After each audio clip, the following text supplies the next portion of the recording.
வணக்கம் நண்பர்களே, இது தமிழ் நண்பன் ஷார்ட்கட் சேனல். இப்போ நான் பார்க்க போகிறது டிஎன்பிஎஸ்சியில் டெக்னிக்கல் அசிஸ்டன்ட் ஜாப் நோட்டிஃபிகேஷன் அப்படின்றது கொடுத்தாங்க. இதில் வந்து பார்த்திங்க அப்படின்னா முக்கியமாக நமக்கு வந்துட்டு டிப்ளமோவில் மெக்கானிக்கல், ட்ரிபிள்இ, சிவில் இது சம்மந்தமான மெட்டீரியல்ஸும் ப்ளஸ் வந்துட்டு உங்களுக்கு வந்து டிகிரி ஸ்டாண்டர்டில் மெக்கானிக்கல், சிவில், ட்ரிபிள்இ இதற்கான மெட்டீரியல்ஸ் அப்படின்றது நம்மக்கிட்ட அவைலபிளாக இருக்குது. ஸோ அது வந்து டிப்ளமோ ஸ்டாண்டர்டாக இருந்தாலும் சரி அல்லது டிகிரி ஸ்டாண்டர்டாக இருந்தாலும் சரி, உங்களுக்கான நோட்டிஃபிகேஷனில் இந்த 3 சப்ஜெக்ட்டுக்கானது சிவில், மெக்கானிக்கல் அண்ட் ட்ரிபிள்இ இந்த 3 சப்ஜெக்ட்டுக்கான ஸ்டடி மெட்டீரியல்ஸ் அப்படின்றது நம்ம வந்து ப்ரொவைட் பண்ணுறோம். ஸோ இந்த எக்ஸாமுக்கு நீங்கள் படிக்கக்கூடிய, அதாவது ஜென்ரல் ஸ்டடீஸாக இருந்தாலும் சரி, தமிழ் அதுவாக இருந்தாலும் சரி, ப்ளஸ் வந்துட்டு மேக்ஸ் இது போக தான் அந்த சப்ஜெக்ட் பேப்பர். ஸோ எல்லாமே ஒரே பேக்கேஜை தான் கொடுக்குறோம். தேவைப்படுற நபர்கள் இங்கே டிஸ்பிளேயில் தெரியுது பாருங்கள், காண்டாக்ட் நம்பர் 9500961475 அப்படின்ற காண்டாக்ட் நம்பருக்கு கால் பண்ணிவிட்டு நீங்கள் வந்து அமௌண்ட் பே பண்ணிவிட்டு தாராளமாக உங்களுடைய மெட்டீரியல்ஸ் அப்படின்றது பை பண்ணி வாங்கிக்கலாம்.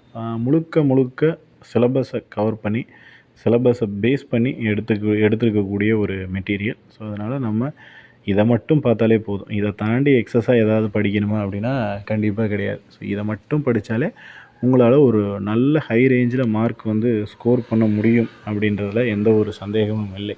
ஸோ நம்ம கொடுக்கக்கூடிய மெட்டீரியல் அந்தளவுக்கு ஒர்த்தபுளாக தான் இருக்குது, அந்தளவுக்கு போதுமான ஒன்றா தான் இருக்குது. ஸோ அதனால் முடிஞ்ச வரைக்கும் இதை மட்டும் படித்தாங்களே போதும். ஏன்னா இப்போ வந்துட்டு முனிசிபாலிட்டி டிபார்ட்மெண்ட்டில் எக்ஸாம்ஸ் வைக்கும்போது நிறைய நண்பர்கள் நம்மளோட மெட்டீரியல்ஸ் படித்து தான் எக்ஸாம் கிளியர் பண்ணி இன்டர்வியூ லெவலுக்கும் போனாங்க.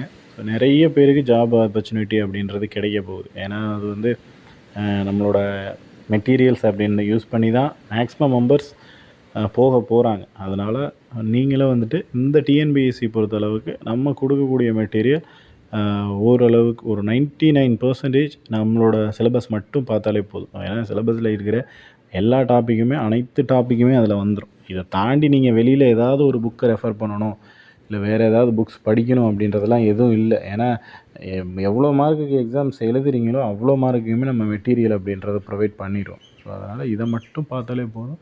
இதை தாண்டி எதையும் படிக்க தேவையில்லை, நீங்கள் எதையுமே தேட தேவையில்லை. ஜஸ்ட்டு கரண்ட் அஃபேர்ஸ் அதை மட்டும் பார்த்துங்க. ஒரு 5லேருந்து 10 கேள்விகள் வந்து எதிர்பார்க்கலாம். ஸோ அந்த கரண்ட் அஃபேரை, அதுவும் இப்போது நியூஸ் பேப்பர் பார்த்தீங்க அப்படின்னாலே போதும். இப்போ கடைசியாக ஒரு மாதத்துக்கு கரண்ட் அஃபேர் ப்ளஸ் இதுக்கப்புறம் வரக்கூடிய நாட்களில் நீங்கள் நியூஸ் பேப்பர் மட்டும் பார்த்தாலே இதுக்கு வந்து இந்த தேர்வுக்கு போதுமான ஒன்று அப்படின்லாம். இதை தாண்டி வேறு யாராவது ஒரு புக்கை ரெஃபர் பண்ணணும், வேறு யாரோடதையாவது எதையாவது ஒன்று ரெஃபர் பண்ணி தான் நம்ம வந்து நல்ல மார்க் வாங்க முடியும், இந்த மெட்டீரியல் இல்லாமல் இன்னொன்று படிக்கணும், இதை கொஞ்சம் ஆட் பண்ணிக்கிங்க, இதை கொஞ்சம் சேர்த்துக்கிங்க அப்படின்ற மாதிரி எதுவுமே சொல்ல மாட்டோம்.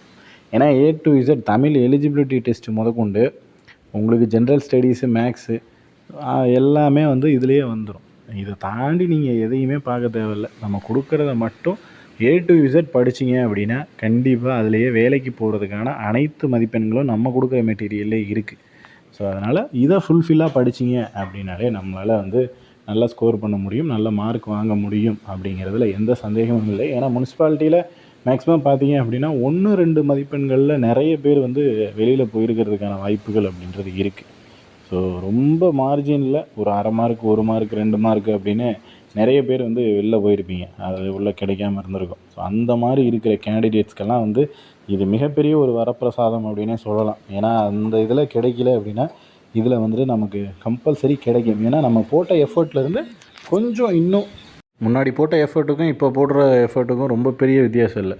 கொஞ்சம் லைட்டாக புஷ் பண்ணி நம்மளோட மார்க்கை வந்து கொஞ்சம் ஸ்கோர் பண்ணி எக்ஸ்ட்ரா ஒரு 5 மார்க் 10 மார்க்குக்கு நம்ம எஃபர்ட் போட்டால் போதும். ஏன்னா அப்போ வந்து எல்லாம் படிச்சிருப்போம், அது இன்னும் டச்சில் தான் இருக்கும் அப்படிங்கிறதுனால சொல்கிறேன். ஏன்னா வந்து புதுசாக படிக்கிறவங்களுக்கும் ஆல்ரெடி படித்தவங்களுக்கும் நிறைய வித்தியாசம் இருக்குது. பட் புதுசாக படிக்கிறவங்களும் ஒன்றும் பெரிய இது வந்து ரொம்ப ஒரு கஷ்டமான விஷயமோ, இதை வந்து பாஸே பண்ண முடியாது அப்படிங்கிற ஒரு விஷயமெல்லாம் கிடையாது. கண்டிப்பாக நம்மளால் முடிஞ்சால் நல்ல எஃபர்ட் போட்டால் கண்டிப்பாக முடியும். பட் அந்த 1 மார்க் 1/2 மார்க்கில் போனவங்களுக்கு இது இன்னும் கொஞ்சம் ஒரு நல்ல வாய்ப்பு. அவங்க அதை வந்து லூஸ் பண்ணிவிட்டு விட்டுட்டு வேறு எதையாவது பார்த்துக்கிட்டு இருக்கேன், வேறு ஒர்க்குக்கு போகிறேன், அந்த மாதிரியெல்லாம் தாட்டை எடுத்துகிட்டு போகாமல் இதை அப்படியே கண்டினியூ பண்ணுங்கள். புதுசாக படிக்கிறவங்க உங்களுக்கு வந்துட்டு நீங்கள் எப்படி தேர்வு வச்சாலும் ஏதோ ஒரு மார்க் வாங்குவீங்க. அந்த மார்க்லேருந்து ஒரு 10 மார்க் எக்ஸஸாக வாங்கணும் அப்படின்னு எஃபர்ட் போடுங்க. கண்டிப்பாக இப்போ நீங்கள் ஒரு எக்ஸாம் வைக்கிறாங்க, ஒரு 100 மார்க் வைக்கிறாங்கன்னா எதுவுமே தெரிலனாலும் 50 மார்க் வாங்க முடியும். பட் நான் படித்து போய் 60 வாங்குவேன். நான் வாங்குவேன் 50 வாங்கிடுவேன். பட் கொஞ்சம் படிக்கிறதுனால ஒரு 60 வாங்குவேன் அப்படின்னா அதுவே போதும். ஏன்னா கட் ஆஃப் ஒரு 55 வந்து நிற்கிதுன்னு வச்சுக்கிங்க. நீங்கள் எதுவுமே படிக்காமல் 55 கட் ஆஃப் அப்படின்னா அது ரொம்ப பெரிய கஷ்டமாக போயிடும். கொஞ்சம் படிச்சுட்டு நமக்கு வந்து அந்த கட் ஆஃப்குள்ளே வந்துட்டால் போதும். அதுக்கப்புறம் இருக்கக்கூடிய அடுத்த கட்ட நகர்வு அப்படின்றத அதை பின்னாடி பார்த்துக்கலாம். ஸோ அதனால் புதுசாக படிக்கிறவங்களாக இருந்தாலும் எஃபர்ட் போடுங்க. ஆல்ரெடி படித்தவங்களாக இருந்தாலும் எஃபர்ட் அப்படின்றது கண்டிப்பாக கொடுத்தா மட்டும்தான் நம்மளால் ஜெயிக்க முடியும். இல்லை அப்படின்னா நம்மளால் இவ்வளோ மார்க் வாங்கிட்டோம், இன்னும் 2 மார்க் தானே, 2 மார்க் கடைசி 2 நாள் படித்தா போதும் அப்படின்னா வேறு எங்கேயாவது இடத்துல மார்க் வந்து கம்மியாக ஆரம்பிச்சிடும். ஸோ அதனால் இன்னையிலேருந்து படிக்க ஆரம்பிச்சிருங்க, அதுதான் பெட்டர். இதில் உங்களுக்கு வேறு ஏதாவது சந்தேகங்கள் இருந்துச்சு அப்படின்னா கீழே கமெண்ட் செக்ஷனில் கமெண்ட் பண்ணுங்கள். நெக்ஸ்ட் அடுத்த வீடியோவில் பார்க்கலாம். தேங்க்யூ.